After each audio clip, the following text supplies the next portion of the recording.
Mesopotamia के रूप में देखेंगे। इसमें देखेंगे कि मेसोपोटामिया के शहरीकरण के लिए उत्तरदायी स्थितियाँ कौन कौन सी थी। तो पहला पॉइंट आता है अत्यंत उत्पादक खेती। कैसे होता था खेती? हमने देखा कि दजला फरात नदियों के बीच में मेसोपोटामिया है। क्लियर है?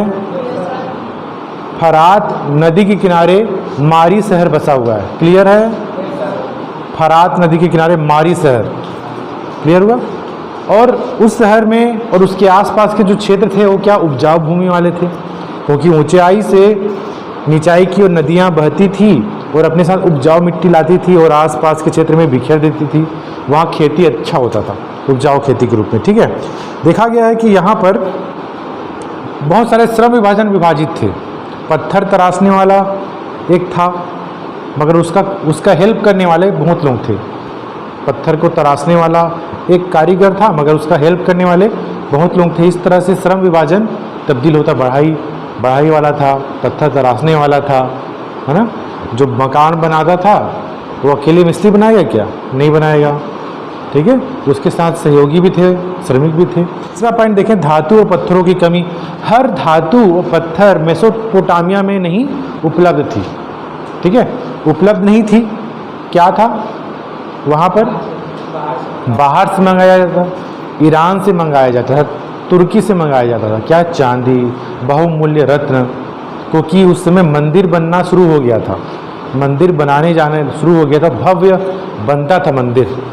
मंदिर को सजाने के लिए विभिन्न आभूषण लगते थे। ठीक है, क्लियर हुआ? तो यहाँ पर धातु और पत्थरों की कमी के लिए आएगा डील। तो क्या लिखोगे आप लोग?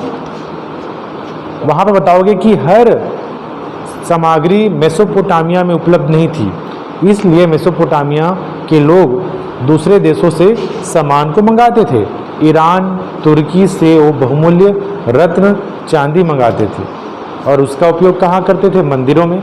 राजा महाराजा लोग क्या करते थे? आभूषण पहनने के लिए करते थे। क्लियर हुआ? चौथा देखते हैं जल परिवहन। जल परिवहन की बजाय बात करें, परिवहन के साधन थे, बैलगाड़ी था। क्लियर हुआ? बैलगाड़ी हुआ करते थे, मगर बैलगाड़ी कैसे थे? महंगे हुआ करते थे। ध्यान से सुनिए इधर, है ना। बैलगाड़ी कैसे महंगे हुआ करते थे? अधिक खर्चा लग जाता था। इसका क्या करते थे? दो नदी हैं। कौन सी नदी हैं? दो, जिसके बीच में मेसोपोटामिया बसा हुआ है। देखिए कंफ्यूज हो जा रहे हैं अभी। दजला, फरात। किस नदी का नाम टिग्रिस था? मतलब किस नदी को नाम हम टिग्रिस नाम से जानते हैं? दजला। ठीक है, वेरी गुड। दजला नदी को हम टिग्रिस के नाम से जानते हैं। तो दजला फरात नदी बहती थी, उसमें जल परिवहन शुरू किया गया जो सस्ती हुआ करती थी। मैंने इसके बारे में बताया था। जिस तरह से हवाएं चलती थी, पाल युक्त होती थी, उस हिसाब से उनको मेहनत भी नहीं लगता था, वो आसानी से वो नाव बहती चली जाती थी, है ना, क्योंकि ज़्यादा गर्त भी नहीं था, ज़्यादा गहराई नहीं थी इस नदियों का। ठीक है, क्लियर हुआ? तो क्लियर, जल परिवहन कैसी थी? सस्ती थी। किसमें जल परिवहन होता था? दजला फरात नदियों में। किस रूप में? नाव चलाकर एक सामान को दूसरे सामान, मतलब एक स्थान से दूसरे स्थान पहुंचाया जाता था। क्लियर हुआ? जल परिवहन कैसी थी? महंगी की सस्ती? बोला शंकर, महंगी थी कि सस्ती थी? जल परिवहन सस्ती थी। अगर आप लोग यहाँ पर से उसके बेल होंगे, रुक रुक के जाएगा, खिलाएगा चारा वारा, महंगी पड़ती थी। मगर नाव वाला जो था सस्ता पड़ता था। नाव को खिलाना पिलाना पड़ता है क्या? नहीं, बेल को खिलाना पड़ेगा, आराम चाहिए उसको। सस्ती हुई जल परिवहन। ठीक है, किस नदी के किनारे? दजला फरात नदी किनारे। बहुत सारे तट भी थे वहाँ पर। चलिए, लेखन कला का विकास। लेखन कला में हमने देखा कि मेसोपोटामिया में बहुत सारे उत्खनन कार्य किए। उत्खनन मतलब धरातल के नीचे खोदा गया, खुदाई किया गया, तो बहुत सारे क्या मिले? पुरातत्व मिले। पुरातत्व मतलब पुराने समय के बहुत सारे तत्व मिले। उसमें एक है पट्टिका। पट्टिका मतलब जिसमें लिखा जाता था, लेखा जोखा लिखा जाता था। ठीक है, अमुक व्यक्ति ने मेरे से उधार लिया, व्यापारी ने लिखा, सामान दे दिया, लिखा, और अमुक व्यक्ति ने उसका कर्जा छूट दिया। तो पट्टिका को बकायदा जला पाएगा क्या? नहीं जलाएगा। वो क्या करेगा? उसको रद्दी में फेंक देगा। मगर वही चीज़ दिन ब दिन दबते गए, क्योंकि उस समय जो रोड हुआ करते थे कच्ची हुआ करते थे। और रोड के किनारे ही घर हुआ करता था।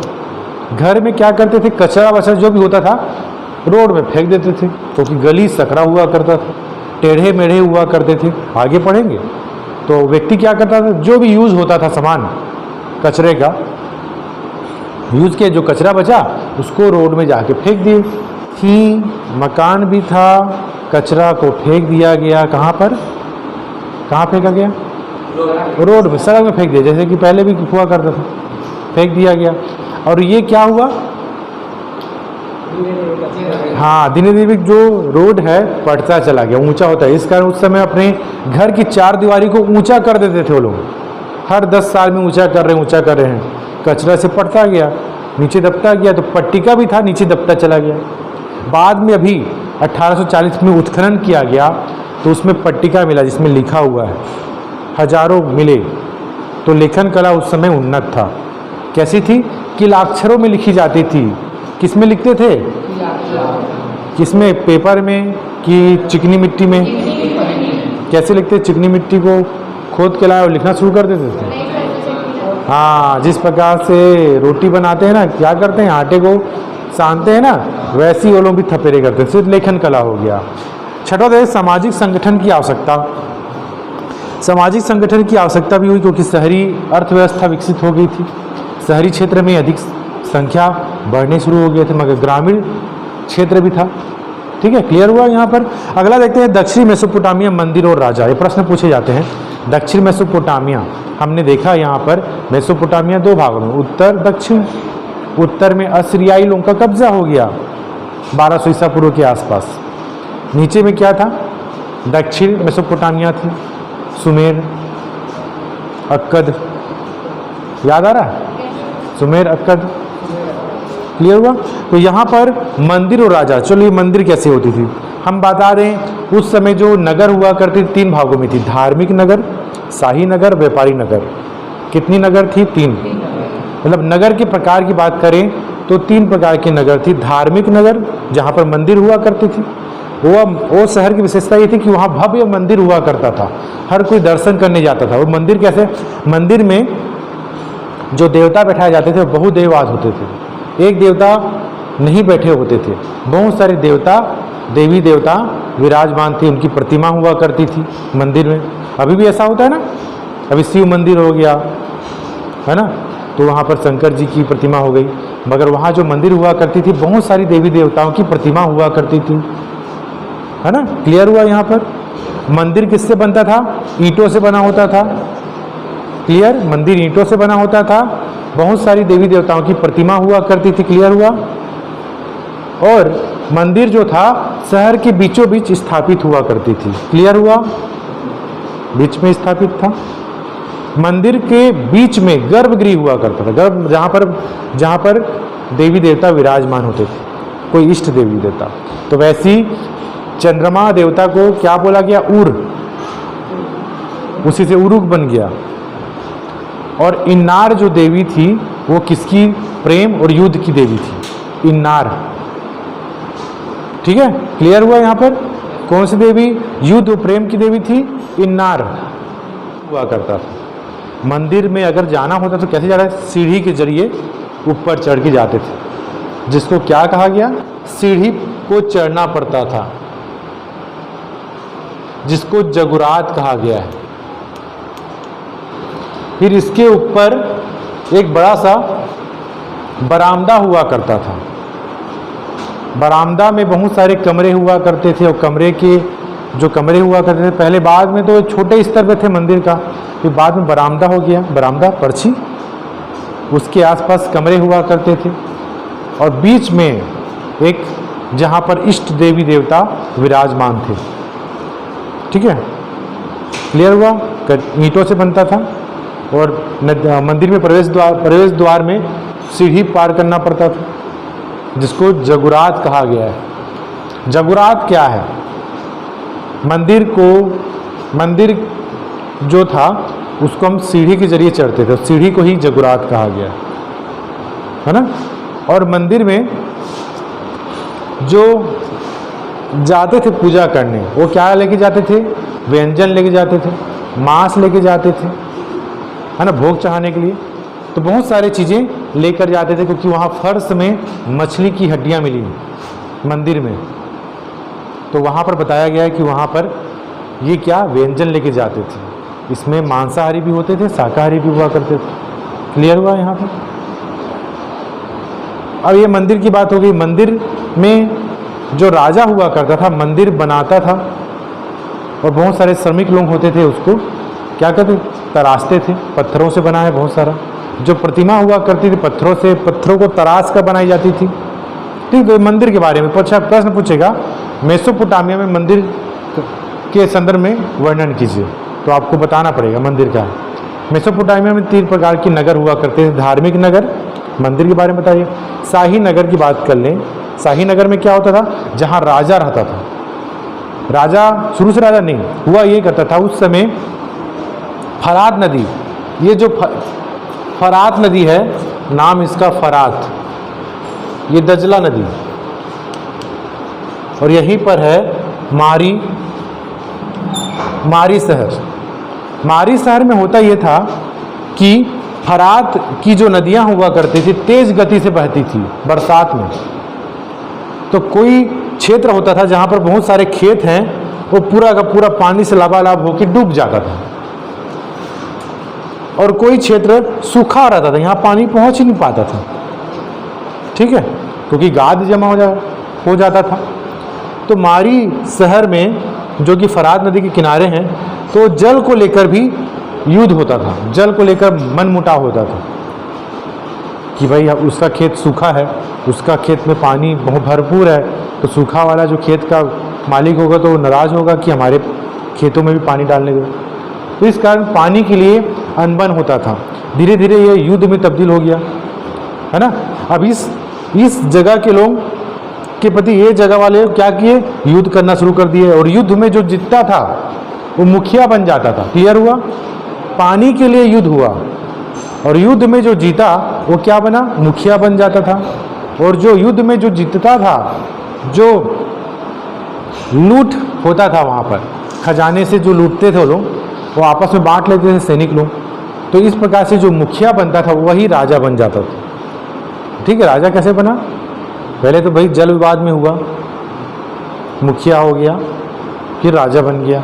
फिर राजा किस पर ध्यान देने लग गया, मंदिर बनाने में। अपना पैसा उसके पास भरपूर है, पैसा जिनके पास भरपूर है तो वो क्या सोचेगा, मंदिर बनाऊं, उसको सुसज्जित करूं। ठीक है, तो ये शाही नगर हो गया। शाही नगर मतलब राजा का जो नगर हुआ करता था, राजा का जो भवन हुआ करता था, उसके आसपास बहुत सारे कर्मचारी हुआ करते थे। आगे हम बताएंगे कि राजा का भवन कैसे हुआ करता था, राजमहल कैसे हुआ करता था। उसमें 250 कमरे हुआ करते थे, और इतने अधिक पकवान बनते थे। पकवान बनने के लिए उनके पास डाइनिंग टेबल टाइप का एक सफ़ेद फर्श हुआ करता, जहाँ पर वो बैठता था। अकेले नहीं बैठता था, अपने साथियों के साथ बैठता था। एक समय में कम से कम 400 लोग बैठ के खाते थे, और उसके बीच सभी प्रकार के व्यंजन हुआ करते थे। और रसोईया एक अलग से रसोई घर हुआ करता था, जिसमें से 80 कर्मचारी हुआ करते थे, जो खाना बनाते थे, सर्व करते थे। तो ये हम आगे पढ़ेंगे किस प्रकार से राजमहल था, भव्य था। उसका उत्खनन किया गया तो हमको मिला वहाँ पर शयन कक्ष मिला राजाओं का। हम वहाँ पर क्या देखे, रसोई घर देखे, कुआं देखे, बड़ा आंगन देखे, छोटा सा मंदिर देखे राजभवन के अंदर, और एक सभा कक्ष देखे जहाँ पर राजा निर्णय लेता था। ठीक है, और राजा के मनोरंजन के लिए एक अलग से कमरा हुआ करता था। तो ये हम लोग आगे पढ़ेंगे राजमहल में, तो आगे पूछेगा इसका भी प्रश्न। तो यहाँ पर मैंने देखा, मैंने बताया धार्मिक नगर, शाही नगर, व्यापारिक नगर, है ना। मेसोपोटामिया में नगर 3 प्रकार की थी। धार्मिक नगर में मंदिर का वर्णन कर लिए, शाही नगर में हम लोग राजा महाराजा का वर्णन कर लिए। अब व्यापारिक नगर है उर्ग। उर्ग व्यापारिक नगर है, जहाँ पर उत्खनन कार्य किया गया। वहाँ पर क्या मिला, मैंने कल एक बताया था, वारका शीर्ष। वारका शीर्ष भूल गए? वारका शीर्ष संगमरमर का बना हुआ है, एक स्त्री का चेहरा है, उसमें जरील, है ना, लाजवर्द विभिन्न आभूषण लगे हुए थे और इतना अच्छा कारीगरी किया गया है उस कठोर पत्थर में। तो ये कहाँ मिला? उरुग में मिला है। उरुग में एक वार का शीर्ष मिला है उत्खनन के दौरान। क्लियर? तो इस जगह में भी व्यापार के जरिए, व्यापारिक क्षेत्र था, वहाँ बहुत सारे पट्टिका मिले। पट्टिका, व्यापार हो रहा है वहाँ पर, व्यापारी लोग आपस में लेन देन कर रहे हैं, उसका हिसाब किताब किस में लिखते हैं? पट्टिका में। चिकनी मिट्टी में किला अक्षर से लिखा गया पट्टिका में, वो हमें प्राप्त हुए उरुग में अधिक मात्रा में। जहाँ उत्खनन कार्य कब हुआ था? मारी और उरुग में उत्खनन कार्य कब हुआ? सन याद बता दो। हाँ, वेरी गुड, 1840 में उत्खनन कार्य हुआ था। ठीक है, तो यहाँ पर हमने देखा मेसोपोटामिया के नगर, हमने देखा मंदिर, राजा, मंदिर के बारे में जान गए। मंदिर में विभिन्न प्रकार के भोग चढ़ाए जाते थे। मंदिर आसपास के स्थल से ऊंचा हुआ करता था, ईंटों से बना हुआ करता था, बहुत सारी देवी देवताओं की प्रतिमा हुआ करती थी। बाद में एक राजा अपनी पुत्री को पुरोहित बनाता है। वहाँ का जो राजा होता है इतना अधिक आकर्षित हो जाता है मंदिर के प्रति कि अपनी पुत्री को महापुरोहित बनाता है। और एक ऐसा उदाहरण जिसमें महिला या एक स्त्री पुरोहित बनती है, उस मंदिर की पूजा करती है ना। तो ये है इस मंदिर के बारे में। क्लियर हुआ? समझ में आया? मंदिर आएगा तो लिख जाओ, लिख लोगे। मंदिर आएगा तो लिख लोगे कि मंदिर तक पहुंचने के लिए, मंदिर के गर्भगृह तक पहुंचने के लिए हमें सीढ़ी पार करके जाना होता था उस समय के लोगों को, जिसको क्या कहा गया? जगुरात। जैसे ही सीढ़ी पार करके गए अंदर, बड़ा सा बरामदा मिला, बीच में आंगन मिला और एक क्या है? एक मंदिर मिला, गर्भगृह जिसको बोलते हैं। उस गर्भगृह के अंदर प्रतिमा स्थापित थी, उर की, चंद्र देवता की, इन्नार की, युद्ध और प्रेम की देवी की। ठीक है, मंदिर के बारे में। मंदिर के प्रति सभी की आस्था अधिक थी। कोई किसी प्रकार की खुशी होती थी या किसी प्रकार का दुख होता था, हर कोई मंदिर में भेंट करता था। मंदिर का विस्तार होता गया, पहले छोटे रूप में था, मगर हर जो राजा उसके प्रति अधिक आकर्षित हो गया, उसके पास पैसे खूब थे, वो मंदिर को विशाल बनाता गया। तो बन जाएगा, प्रश्न यहाँ आएगा तो। ठीक है, मंदिर के बाद देखते हैं क्या आया। राजा आगे चला गया। राजा भी एक क्या मुखिया होता है, बाद में राजा बन गया। समझ में आ रहा है कि नहीं? और बताया भी है कि मंदिर में विभिन्न रंग बिरंगे कालम हुआ करते थे, दीवार हुआ करते थे। कैसे? कोन बना के, कोन, मिट्टी का कोन बना दिया। जैसे कि आप लड़कियां लोग मेहंदी का कोन बनाते हैं ना, कोन रहता है, तो वैसी मिट्टी का कोन हुआ करते थे। हर कोन अलग अलग रंग के हुआ करते थे और उसको बाकायदा उस स्तंभ में रख देते थे, जिससे दूर से अच्छा लगता। इस कारण मंदिर बहुत सारी कलाकृति से सुसज्जित थी। क्लियर हुआ? अब देखिए यहाँ पर एक काले पत्थर मिला है, काले पत्थर का हमें मिला है। ये एक पुरुष का है, जो दाढ़ी वाले पुरुष का। ठीक है, तो राजा हुआ करता था, किसी को पराजित करके वो राजा बना होता था। तो जिसको पराजित किया होता था वो उसकी नौकर बनते थे, सेवा करते थे उसकी। और बहुत सारे श्रमिक जो होते थे, मंदिर बनाते थे, उनको पैसा रुपया नहीं देते थे, उनको वस्तु देते थे, खाने के लिए देते थे। तो एक पट्टिका में उत्खनन के दौरान एक पट्टिका मिला है। पट्टिका का अर्थ वहाँ पर हो गया कि लिखा हुआ किलाक्षर मिला, जिसमें ये बताया गया है कि जो श्रमिक था, है ना, मेहनत करने के बजाय उसको क्या दिया था? अनाज। इस व्यक्ति को इतना अनाज दिया गया, एक पट्टिका में उल्लिखित है, राशन दिया गया। ठीक है, ये उल्लिखित है। तो यहाँ पर अगला देखते हैं, मोहर एक शहरी शिल्प कृति। आपको इसमें डिस्प्ले भी हो रहा होगा। यहाँ पर छाप मुहर दिख रहा है, किस आकार में? बेलनाकार के रूप में। इसमें बहुत बारीकी से उकेरा गया है। इस मुहर का क्या काम होता था? जो व्यापारी होता था या राजा हुआ करता था, या किसी राजा का नाम हो या किसी व्यापारी का व्यापार का नाम हो, कि कोई वो अपने सामान को किसी दूसरी जगह भेज रहा है, तो क्या करता था? उस कपड़े में या कुछ बोरी में उस मोहर को ठप्पा मार देता था।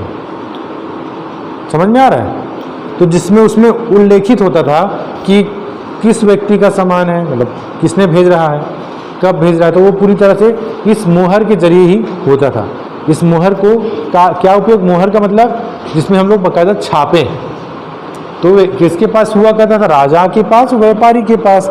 व्यापारी के पास क्यों हुआ करता था, क्योंकि वो अपने सामान को दूसरी जगह भेज रहा है, उसका क्या सबूत है कि उसका सामान है, तो मोहर लगाता था। क्लियर हुआ। वो कोई राजा किसी मंदिर को बनाया है ना, विशेष प्रकार का आभूषण उसमें लगवाया है, तो उसमें भी बाकायदा मोहर। आप सोना खरीदोगे, ज्वेलरी जाओगे, हॉलमार्क का मोहर लगा रहता है, समझ, हॉलमार्क समझ रहे हो कि नहीं है? सोना मतलब ये खरीदे हैं, कोई ज्वेलरी खरीदे तो उसमें कहीं लिखा होगा हॉलमार्क का, मतलब प्योर सोना है। बहुत सारी चीज़ें लें, आप कुछ भी चीज़ें खाते हैं मतलब, है ना, तो आपको कोई भी चीज़ है उसमें बाकायदा नाम लिखा रहता है कि नहीं। अभी तो बार कोड आ गया, बार कोड रहता है, स्कैन करो कब बना, एक्सपायरी कब है, कहाँ बना, है ना, कितना टाइम बना, सब उसमें शो हो जाएगा बार कोड में, स्कैन करोगे तो। और उस समय बार कोड था नहीं, मुहर लगाए, ठप्पा किए क्या। क्लियर हुआ। मुहर, मुहर कैसा होता था, बेलनाकार। क्लियर। मुहर का उपयोग किस में होता था, सामग्री वितरण में। ठीक है। शहरी जीवन, शहरी जीवन में क्या हुआ, शहरी जीवन कैसे हुआ करता था। शहरी जीवन में विवाह की रीति हुआ करती, विवाह होता था, है ना, विवाह होता था, और एकल परिवार हुआ करता था। एकल परिवार और संयुक्त परिवार में क्या अंतर, कोई बताएगा, लड़के बताओ।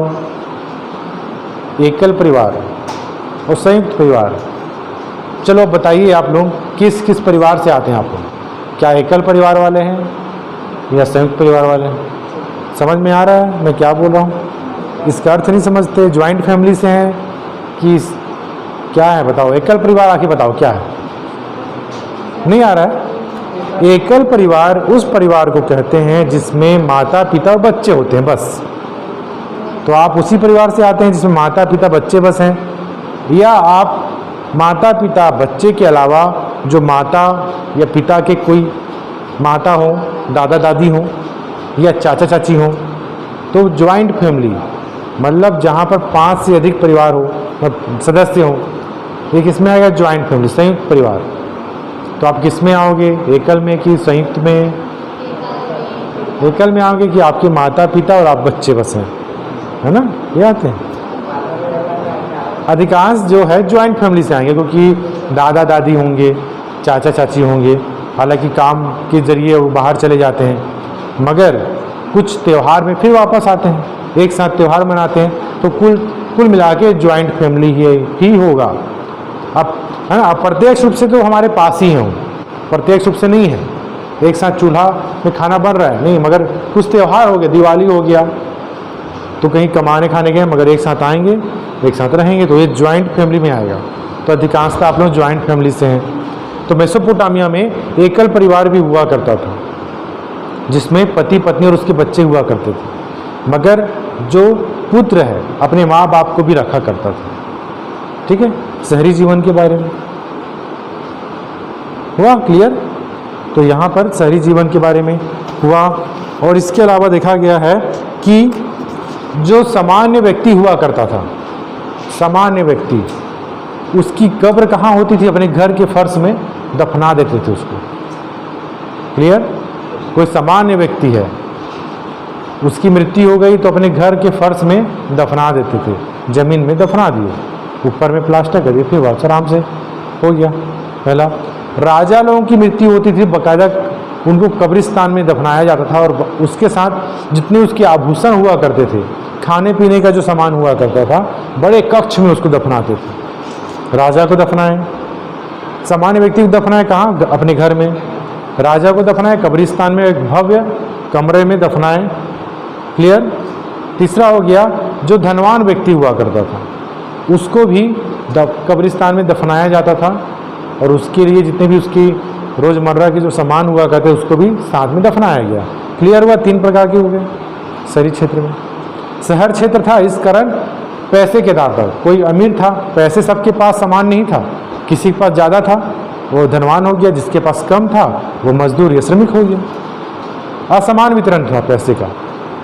क्लियर हुआ। शहरी जीवन। इसके अलावा देखा गया है कि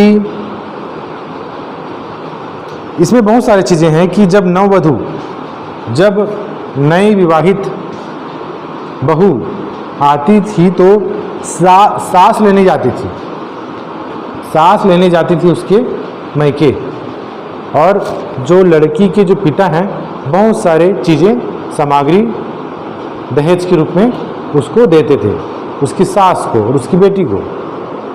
मगर अपनी बेटी को तो विदा कर दिया हो, मगर जितना भी अब संपत्ति होता था उसको अपने बेटे के लिए रखा था। शादी के पहले जितना भी देना है दे दिए, उसके बाद भाई नहीं मिलने वाला। तो ये हुआ उनके समय, सांस लेने जाती थी अपनी बहू को। क्लियर हुआ? ये नववधु वाला है। तो शहरी जीवन हो गया। नगर योजना कैसे हुआ? नगर योजना इसको समझना है बस।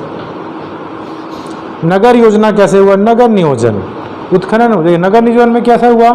यहाँ पर नगर नियोजन को समझिएगा, सुन रहे हैं ध्यान से। नगर नियोजन में सड़कें किसमें होती थी? कच्ची होती थी। कच्ची सड़क जान गए? डामरी युक्त या बकायदा पत्थर से बना नहीं होता था, कच्ची हुआ करती थी।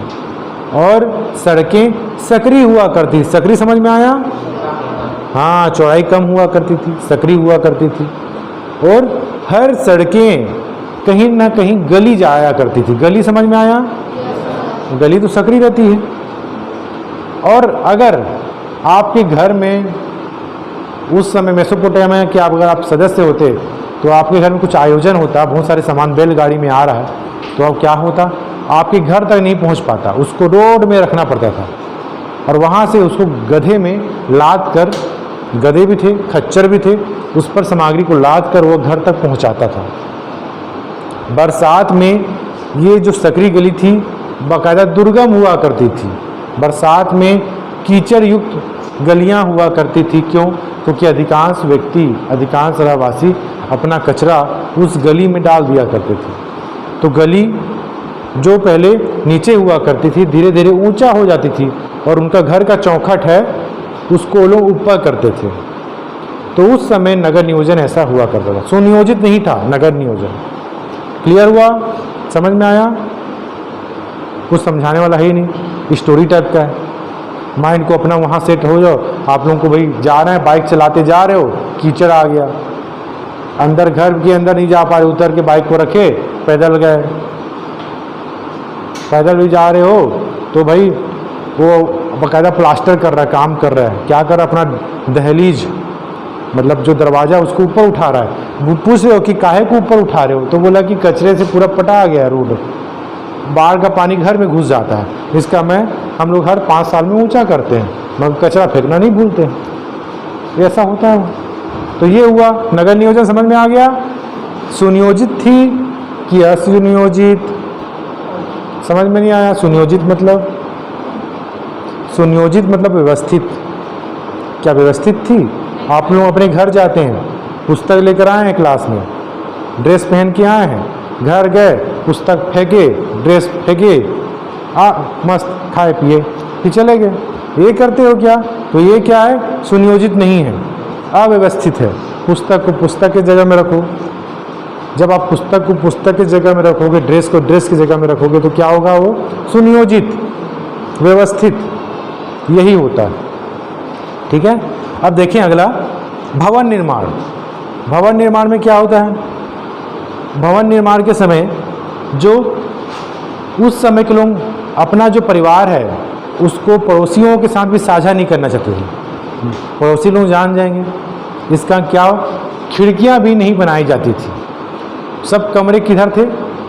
मतलब कमरे का दरवाज़ा किधर था? आंगन में, और आंगन अंदर हुआ करता था, घर के अंदर हुआ करता था, आंगन उधर ही था। और रोशनी के लिए खिड़की भी नहीं हुआ करती थी। क्यों? क्योंकि घर की जो गुप्त बातें हैं बाहर ना लीक हो जाए, बाहर ना जाने, इस कारण खिड़कियां भी बंद हुआ करती थी। रोशनी के लिए कोई साधन नहीं हुआ करता था, बस एक दरवाज़ा हुआ करता था जो आंगन की ओर खुलता था। और आंगन कहाँ था? घर के अंदर। क्लियर? यहाँ पर भवन निर्माण। भवन संबंधी अंधविश्वासों का प्रचलन, अंधविश्वास भी थे उस समय। उस समय ये माना जाता था कि अपना जो चौखट है, चौखट रोड से ऊंचा होना चाहिए, ये अंधविश्वास था। लगातार पटता गया कचरा कचरा कचरा, रोड ऊपर हो गया, चौखट नीचे, तो उसको बकायदा प्लास्टर करके क्या किए, ऊपर कर देते थे। अब ऐसा समय आता था कि घर के अंदर प्रवेश करते थे जंप करके आते थे। हाँ, ऊपर हो गया चौखट और ये नीचे ज़मीन है, कैसे सीढ़ी से चढ़े, सीढ़ी से उतरे, फिर घर के अंदर प्रवेश किए। ठीक है। और दूसरा क्या कारण था, दरवाज़ा, इस कमरे में दरवाज़ा बाहर की ओर खुलता है कि अंदर की ओर खुलता है, बताइए। अंदर की ओर खुलता है ना, तो उस समय भी यही मानते थे कि कमरे का दरवाज़ा अंदर हुआ खुले, बाहर की ओर अगर खुलेगा तो उनका अंधविश्वास था कि पति पत्नियों में लड़ाई हो जाएगा, झगड़ा होगा, इसका अंदर खोलते थे। दूसरा, तीसरा क्या हुआ,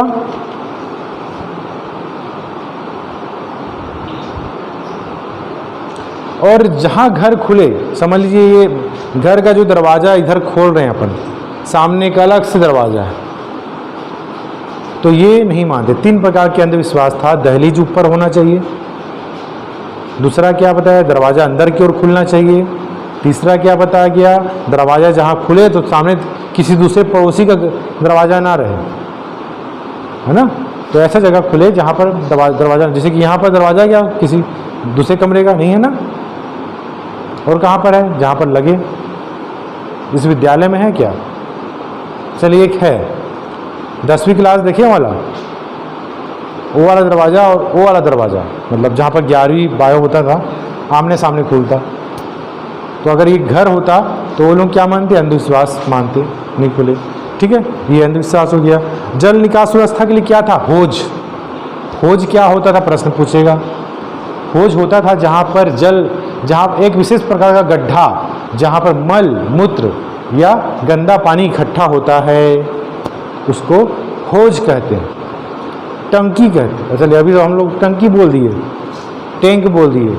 सेप्टिक टैंक, घर में टॉयलेट होगा और उसका गंदा जो पानी है घर के ही पास एक गड्ढे में जाता हो, सेप्टिक टैंक। तो उस समय क्या होता था, हर घर में एक होज हुआ करता था, जमीन के नीचे गड्ढा हुआ करता जिसमें गंदा पानी एकत्रित होता था। बाद में जब भर जाता था तो आंगन में ही आता था, और गली, फिर आंगन के जरिए किस में जाता, गली में जाता था। भूमि था, फसल अच्छे होते थे, उसी बीच कौन आ गए, पशु चारक लोग आ गए अपने भेड़ बकरियों को चराने के लिए। किसान और पशु चारक लोग आपस में नहीं बनता था उनका। क्यों नहीं बनता था बताओ,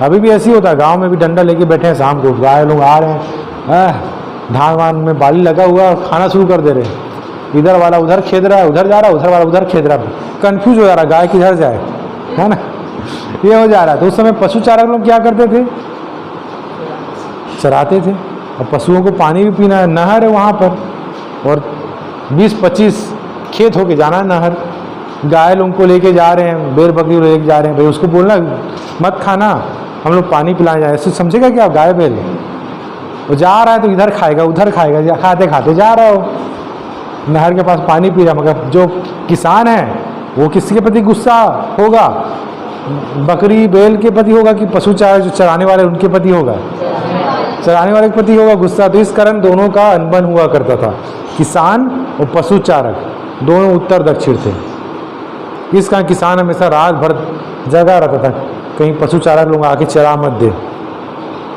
मगर पशु चारक लोग भी क्या थे, उग्र स्वभाव के थे, आक्रामक थे, है ना। कई बार लड़ाई होता था दोनों के बीच, इतने अधिक पशु चारक एक हो गए और पूरा का पूरा उस शहर को लूट लिए और वहीं जाके बैठ गए, मतलब वहीं वो लोग स्थापित हो गए। जा भाई कौन हम लोग को भगाएगा, अब जा, ये हुआ। तो ये असीदियाँ, मतलब जो असीरियाई लोग ऐसी थे, हमने देखा कि मेसोपोटामिया में असीरियाई लोग क्या थे, खानाबदोश थे, पशु चारक लोग। खानाबदोश मतलब क्या होता है, हाँ क्या आप लोग क्या है, खानाबदोश है, खाना कहाँ मिलता है आप लोगों को, स्कूल में कि घर में, घर में मिलता है, ठीक है। अगर ना मिले घर में तो कहाँ जाओगे, है? तो देखिए खानाबदोश मतलब ऐसी जाति, खानाबदोश जाति कहलाती थी जहाँ पर खाने की तलाश में एक स्थान से दूसरे स्थान में लोग जा रहे हैं। पशु चारक लोग भी यही हैं, अपने लिए खाने की व्यवस्था अलग, पशुओं के लिए अलग। एक स्थान से दूसरे स्थान लोग जा रहे हैं, कहीं उनसे अनबन हो गया, कोई गांव है जहाँ खेती खेत है, जहाँ पर मारी है, पूरा का पूरा उपजाऊ भूमि फसल है वहाँ पर, और भेड़ बकरी लेके 5-6 भेड़ बकरी नहीं आ रहा, हजारों 2,000 लेके जा रहे हैं लोग, पशु चारक लोग। क्या होगा? आसपास चर देंगे, लड़ाई होगा, युद्ध होगा, पशु चारक लोग जीत गए, उस जगह में कब्जा कर लिए। तो ये हुआ। तो यहाँ पर जो पशु चारक थे, है ना, तो यही हुआ, बाद में यही असीरियाई लोग बने। यहाँ पर आपको डायग्राम दिख रहा है कि किस पर कृषि भूमि था, पशु फसल था। जो पशु चारक थे, तो गड़ियों, है ना, यहाँ पर दिया हुआ है। यहाँ पर दिया भी है कि स्टेपी क्षेत्र में देवता ड्रैगन के रूप में मानते से, ड्रैगन। जो पशु चारक थे अपनी देवता किसको मानते थे? ड्रैगन को मानते थे। और ये बाकायदा दिया हुआ है, वो लोग बाकायदा भाला वाला रखते थे, भाला तलवार। पशु चारक पे डंडा रखते थे। अब वो लोग हमेशा लड़ाई हो जाता किसानों से, तो क्या करते हैं भाई, भाला वाला लेके रखते थे। ठीक है, तो ये हुआ। तो दोनों के बीच संबंध अच्छे थे। फिर अगला देखते हैं,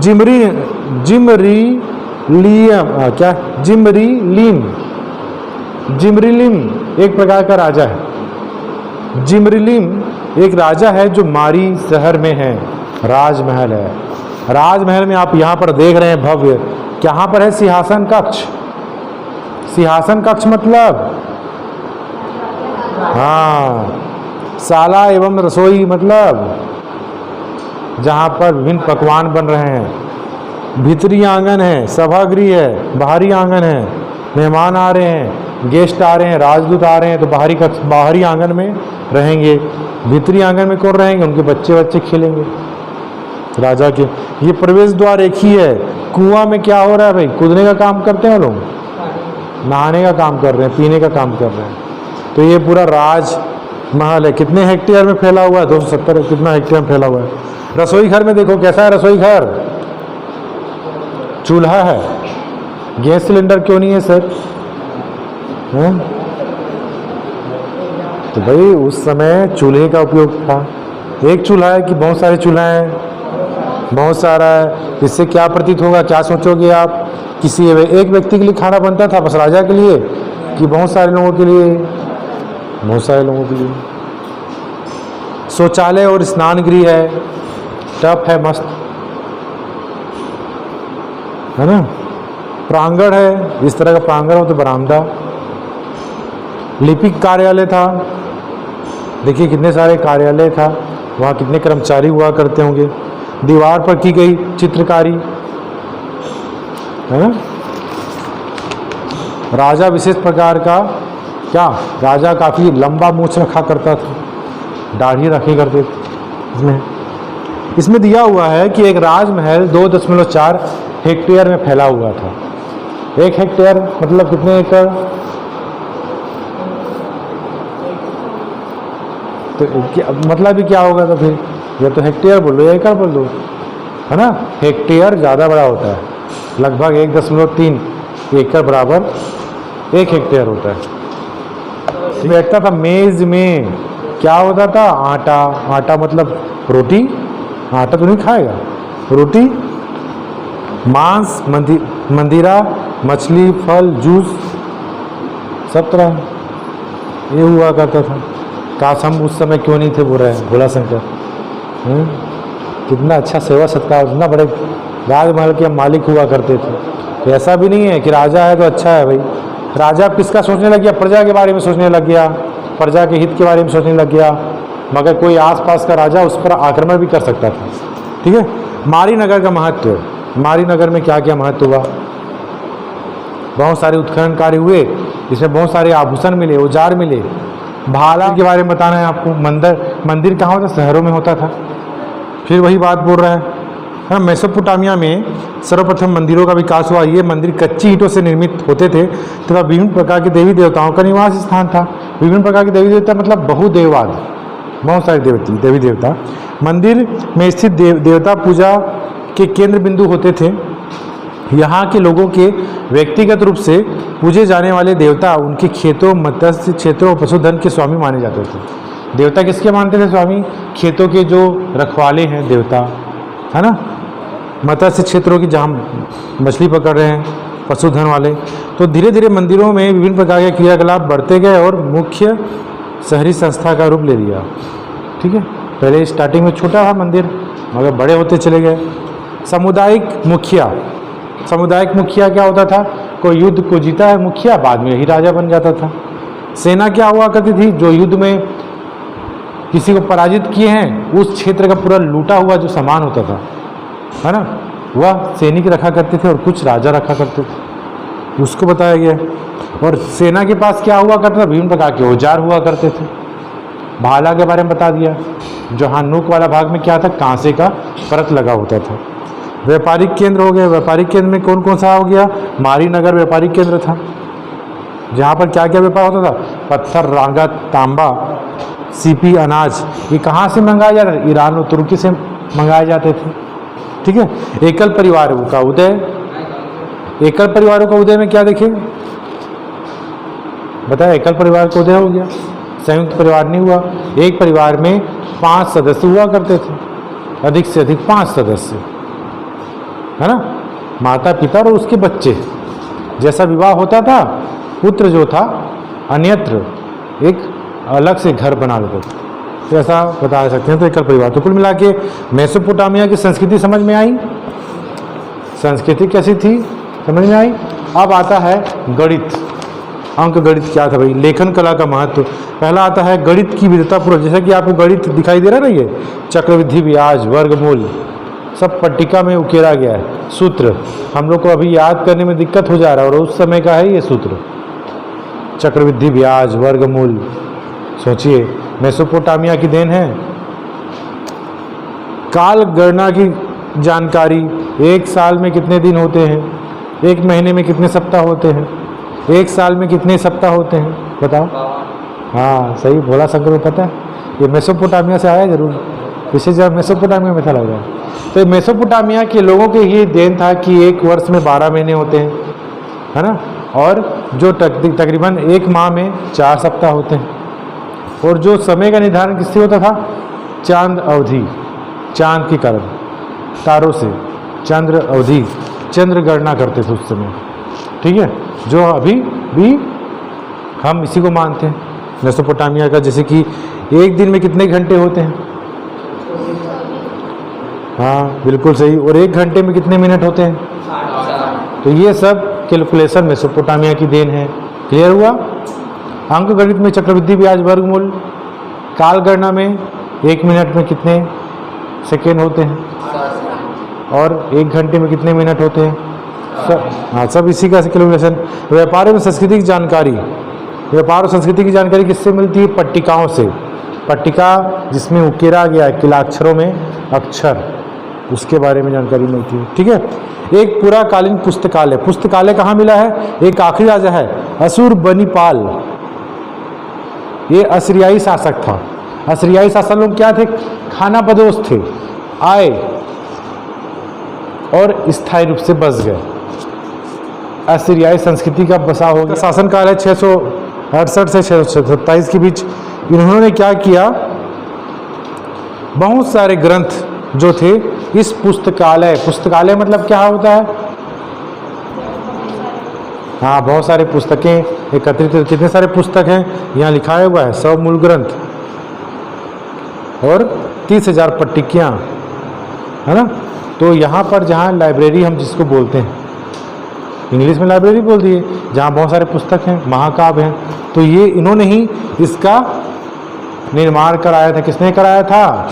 असीरियाई शासक। कैसा शासक? अंतिम शासक अशुरबनीपाल ने लाइब्रेरी, पुस्तकालय का निर्माण कराया, और उसके अवशेष हमको मिले।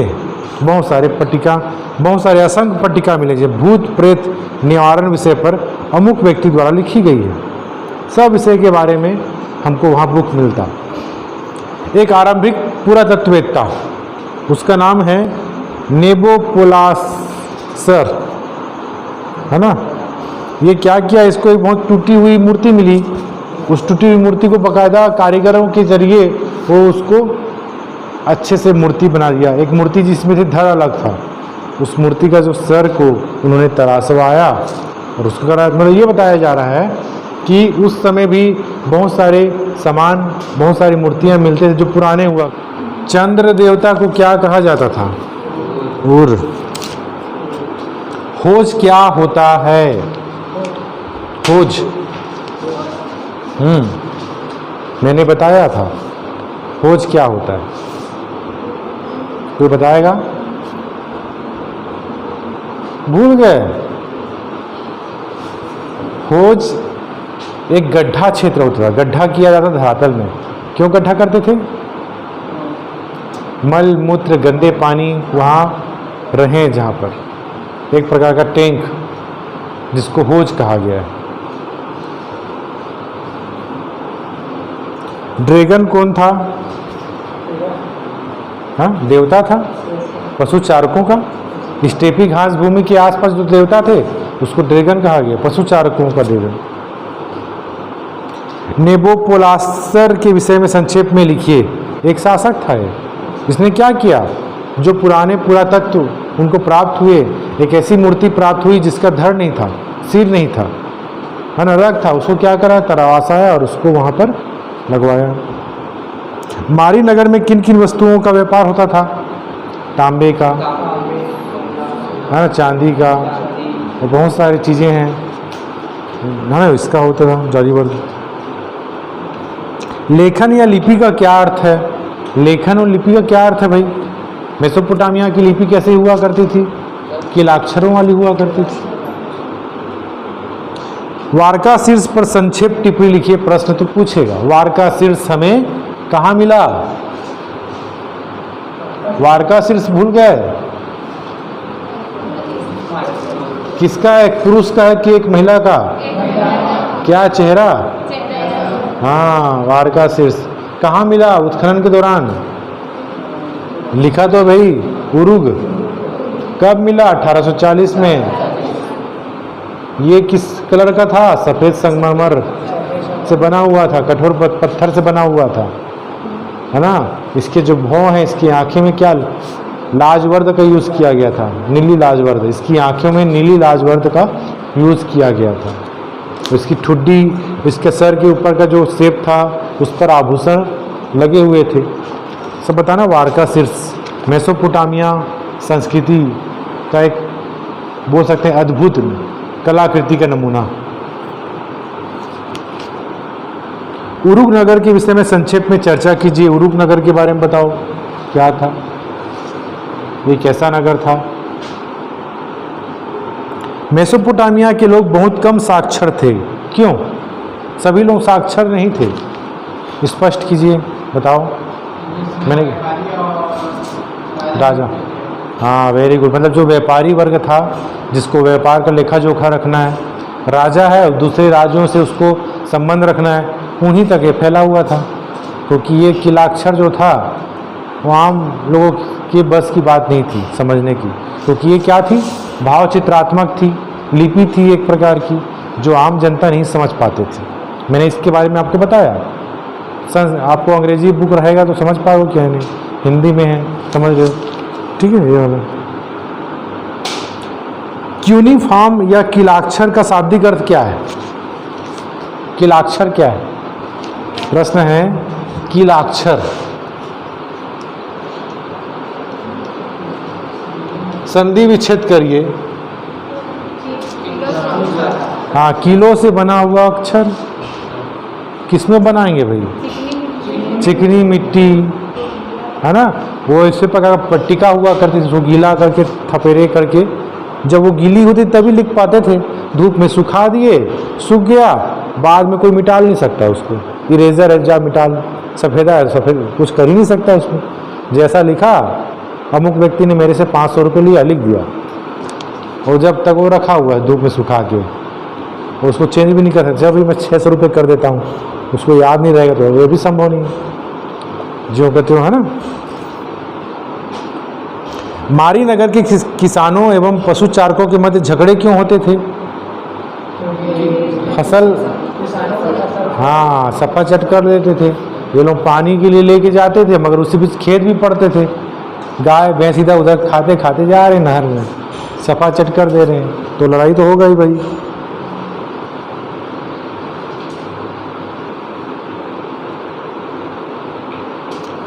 असुर बनीपाल ने पुस्तकालय की स्थापना कहाँ की?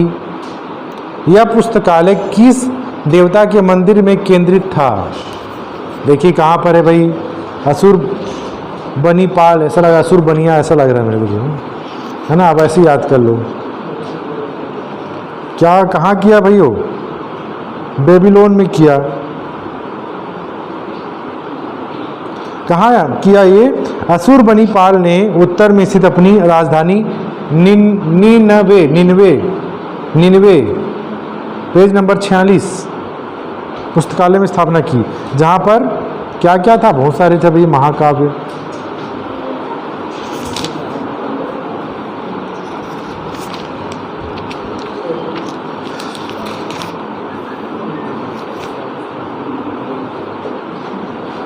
मेसोपोटामिया के लोग किन किन वस्तुओं का आयात निर्यात करते थे?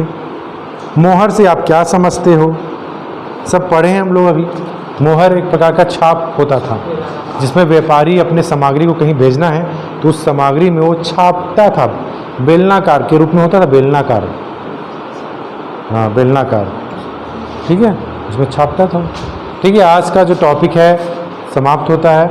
और ये जो हमारा टॉपिक था लेखन कला और शहरी जीवन मेसोपोटामिया के संदर्भ में, ये टॉपिक खत्म हो गया। आप लोगों का होमवर्क है, घर में दोनों अध्याय को पढ़िएगा। 3 अध्याय कंप्लीट हो चुका है, या यावर भी हो गया है। अब अगला टॉपिक रहेगा साम्राज्य। नेक्स्ट वीक हम पढ़ेंगे ज्योग्राफी को, ठीक है। और हम लोग एक टॉपिक इसको भी कर लेंगे, 3 महाद्वीपों के में फैला हुआ साम्राज्य। अगर भूगोल से टॉपिक बचेगा, भूगोल के बाद भी अगर भूगोल का मतलब 2 घंटा क्लास होने के बाद अगर बचेगा तो हम वो इतिहास पढ़ लेंगे।